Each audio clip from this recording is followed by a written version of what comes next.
فرمایا سبت علی مصائب لو انہا،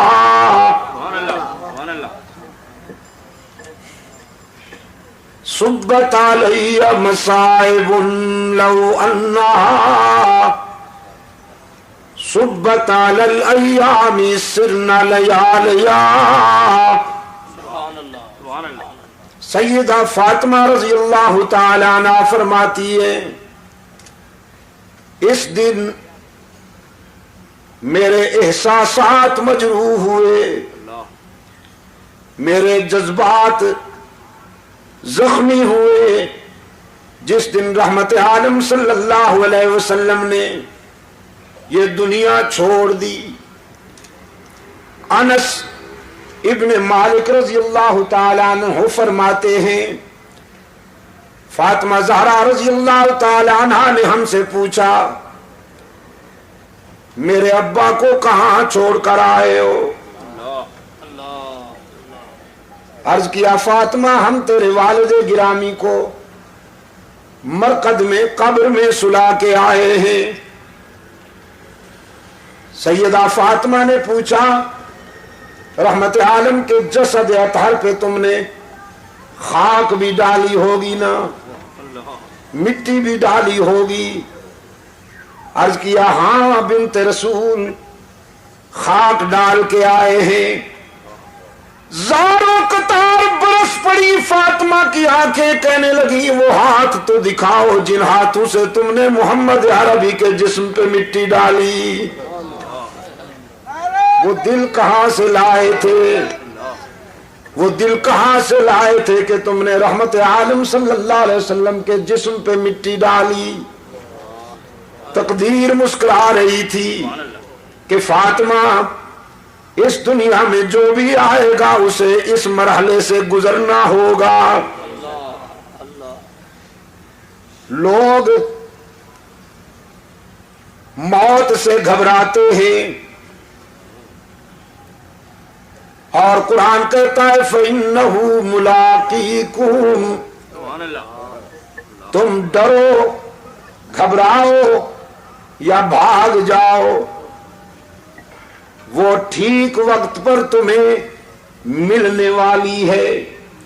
قُلْ إِنَّ الْمَوْتَ الَّذِي تَفِرُّونَ مِنْهُ فَإِنَّهُ مُلَاقِيكُمْ، دھرتی کے سینے پر جب انسان چلتا ہے، حدیث میں ہے ان الارض لتنادی کل یوم 70 مرہ، یہ دھرتی روزانہ 70 مرتبہ ندا دیتی ہے انسان کو، یابن آدم کلوا ما شئتم واستحیتم، او ابن آدم میرے سینے پہ چلتے ہو نا، جو مرضی آئے کھاؤ پیو، کچھ عرصہ کے بعد تم نے میرے پیٹ میں بھی آنا ہے، تمہاری پسلی سے پسلی ملا کے پوچھوں گی کہ کیسے جیے تھے۔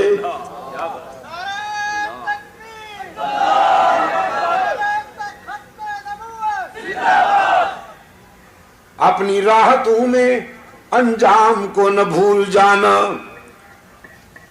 اپنی خوشیوں میں موت کو نہ بھول جانا کہ وہ ٹھیک وقت پہ آنے والی ہے۔ ابن ادہم بڑے روشن ضمیر ہیں، بادشاہ تھے، زر و سیم کی فراوانی تھی، خدام کا لشکر ہر وقت ان کے اشارہ ابرو کا منتظر ہوا کرتا تھا۔ خواب گاہ میں پہنچے، سلیپنگ روم میں، بیڈ روم میں پہنچے، وہ خادمہ بیچاری کنیز جو شاہی بستر بچھایا کرتی تھی، بادشاہ کا بستر بچھاتے ہوئے آرزو پیدا ہوئی کہ چند لمحے اس پر ذرا سو کے تو دیکھوں کتنی راحت ملتی ہے۔ بستر پہ چند لمحوں کے لیے سوئی، جسم جو مٹی پہ لیٹا کرتا تھا، سنگریزوں پہ لیٹا کرتا تھا، وہ اطلس و کم خواب کی چادروں والے شاہی بستر پہ لیٹا تو نیند نے اپنی آغوش میں دبوچ لیا اس کنیز کو، نیند کی وادی میں چلی گئی۔ اتنے میں ابن ادہم، ابراہیم ابن ادہم ہاتھ میں درہ لے کر بیڈ روم میں داخل ہوا، خوابگاہ میں داخل ہوا، دیکھا کنیز میرے بستر پہ سو رہی ہے، غصے اور جلال میں پاگل ہو گیا، اس کو جگائے بغیر درے لگا لگا کر سزا دیتے ہوئے یہ سمجھانے لگا کہ تجھے جرأت کیسے ہوئی کہ بادشاہ کے بستر پہ سو گئی ہو۔ وہ بیچاری سٹ پٹا کے اٹھ بیٹھی، پہلے روئی، پھر ابن ادہم کی طرف دیکھ کر مسکرائی۔ شاہی مزاج میں یہ دونوں ادائیں سمجھ میں نہ آئیں۔ ابن ادہم کہنے لگا تیرا رونا تو سمجھ گیا ہوں کہ درے پڑے ہیں، ہنستی کیوں ہو؟ وہ کنیز کہنے لگی ہنستی روئی تو اس لیے ہوں کہ تیرے درے نے میرا چمڑا ادھیڑ ڈالا ہے، اور ہنستی اس لیے ہوں کہ اس بستر پہ 5 منٹ سوئی ہوں تو 5 چابک نقد لگ گئے ہیں۔ جو ساری زندگی سو رہا ہے پتہ نہیں اسے کتنے چابک سہنے پڑیں گے۔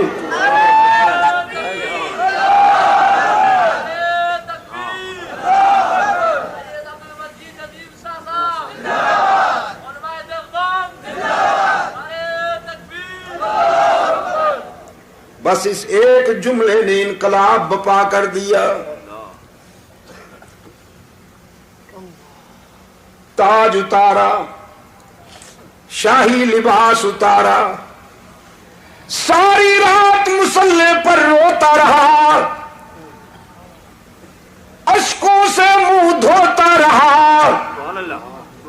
رب العالمین کے حضور التجائیں کرتا رہا، پروردگار عالم معافی چاہتا ہوں۔ صبح ہوئی، مشیروں وزیروں کو بلا کر نظام سنبھالنے کو کہا، تخت سنبھالو، بادشاہی تمہارے حوالے کرتا ہوں۔ مجھے تو زندگی کی حقیقت ایک کنیز نے سمجھا دی۔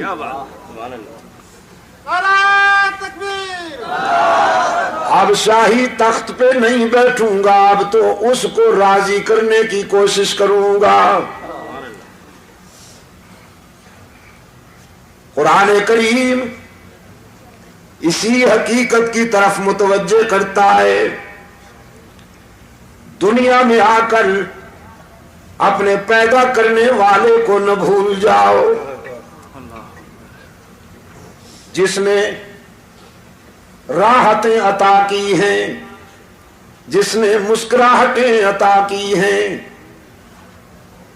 نہیں معلوم آپ کو کہ اس آنکھ کی کیا قیمت ہے، لیکن جیب میں ڈال کر لے جائیے اربوں روپے کا چیک، منڈی میں آنکھ خرید کیجئے، نہیں ملے گی۔ اس نے بغیر کسی قیمت کے یہ نعمت تجھے عطا کر دی۔ قرآن کریم یاد دہانی کراتا ہے، أَلَمْ نَجْعَلْ لَهُ عَيْنَيْنِ وَلِسَانًا وَشَفَتَيْنِ وَهَدَيْنَاهُ النَّجْدَيْنِ۔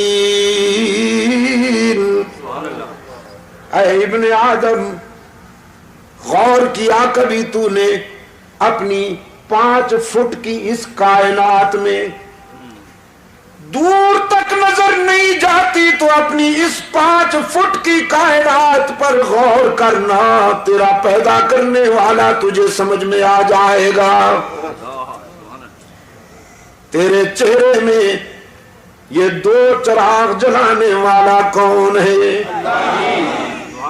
تیرے گوشت کے ایک ٹکڑے کو دیکھنا سکھا دیا، گوشت کے ایک ٹکڑے کو سننا سکھا دیا، گوشت ہی کے ایک ٹکڑے کو بولنا سکھا دیا۔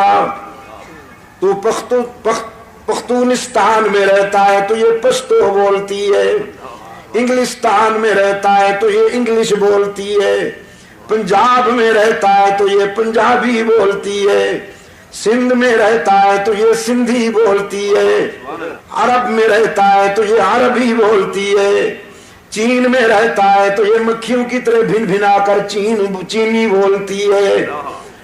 جہاں تو رہتا ہے وہاں یہ اسی زبان میں اسی لہجے میں تیری نوکری کرتی ہے۔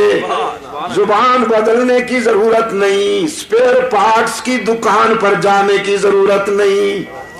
ہاتھوں کو قوت لامسا عطا کی، پاؤں کو قوت ماشی عطا کی، دماغ کو قوت حافظہ عطا کی۔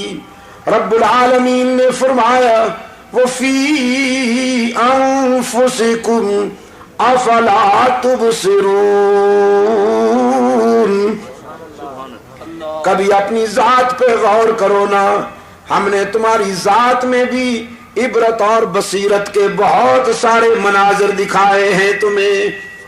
جب اس قدر مہربانی کی ہے تو پھر تمہاری جبین بھی میرے سوا کسی کے آگے نہیں جھکنی چاہیے۔ قرآن پاک نے فرمایا ام کنتم شہداء اذ حضر یعقوب الموت اذ قال لبنیہ ما تعبدون، یاد ہے کچھ؟ جب یعقوب پر موت آئی اپنے بیٹوں کو بلایا اور بیٹوں کو بلا کر یہ نہیں کہا تمہارے لیے ملے بنا کے جا رہا ہوں، ذرا اچھی طرح سے سنبھالنا، جاگیروں کا خیال کرنا، کوٹھیوں اور بنگلوں کا خیال کرنا۔ نہیں، یعقوب علیہ السلام نے اپنے بیٹوں کو بلا کے فرمایا ما تعبدون من بعدی، بیٹو میرے بعد کس کی عبادت کرو گے، میرے بعد کس کے سجدے کرو گے، میرے بعد کس کے آگے دامن پھیلاؤ گے، میرے بعد کس کو ہر جگہ موجود مانو گے، میرے بعد کس کو مسجود و معبود مانو گے، علام الغیوب مانو گے۔ ام کنتم شہداء اذ حضر یعقوب الموت اذ قال لبنیہ ما تعبدون، پھر بیٹے بھی پیغمبر کے تربیت یافتہ تھے، سب نے نعرہ لگایا نعبد الہک و الہ آبائک ابراہیم و اسماعیل، ہم وعدہ کرتے ہیں ابا جان اللہ ہی کی عبادت کریں گے جو ابراہیم کا معبود ہے، جو اسماعیل کا الہ ہے، ہم تیرے سبق کو نہیں بھولیں گے، تیری وراثت کی لاج رکھیں گے، تیرے بتائے ہوئے راستے پر پوری زندگی گزار دیں گے، اللہ کے سوا کسی کو معبود نہیں مانیں گے۔ ہمارا الہ کون ہے؟ یعقوب کے بیٹوں نے وعدہ کیا ہمارا الہ کون ہے؟ مسجود کون ہے؟ شیر شاہ کے شیروں، ذرا شیروں کی طرح بولو نا، توحید کے شیروں ذرا شیروں کی طرح بولو تاکہ شرک و بدعت کی دنیا کے گیدڑ صحیح ہو جائیں۔ ہمارا الہ کون ہے؟